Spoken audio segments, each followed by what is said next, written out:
I spent the last afternoon of before constructing a 1/10,000th scale replica of the Empire State Building from boxes of adult diapers. It was a thing of beauty, really, spanning 5 feet at its base and towering above the cosmetics aisle, with jumbos for the foundation, lights for the observation deck, and meticulously stacked trial sizes for its iconic spire.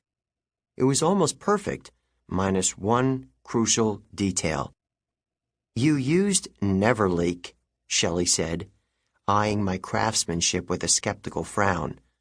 "The sales on Stay Tight."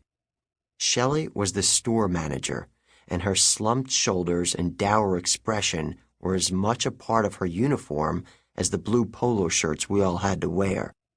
"I thought you said Neverleak," I said, because she had. "Stay Tight," she insisted, shaking her head regretfully, as if my tower were a crippled racehorse and she the bearer of the pearl-handled pistol. There was a brief but awkward silence in which she continued to shake her head and shift her eyes from me to the tower and back to me again. I stared blankly at her, as if completely failing to grasp what she was passive-aggressively implying. "Oh," I said finally. "You mean you want me to do it over?" "It's just that you used Neverleak," she repeated. "No problem. I'll get started right away." With the toe of my regulation black sneaker, I nudged a single box from the tower's foundation. In an instant, the whole magnificent structure was cascading down around us, sending a tidal wave of diapers crashing across the floor, boxes caroming off the legs of startled customers, skidding as far as the automatic door, which slid open, letting in a rush of August heat.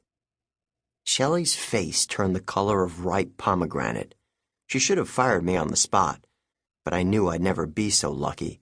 I'd been trying to get fired from SmartAid all summer, and it had proved next to impossible. I came in late, repeatedly, and with the flimsiest of excuses, made shockingly incorrect change, even misshelved things on purpose, stocking lotions among laxatives and birth control with baby shampoo. Rarely had I worked so hard at anything, and yet no matter how incompetent I pretended to be, Shelley stubbornly kept me on the payroll. Let me qualify my previous statement. It was next to impossible for me to get fired from SmartAid.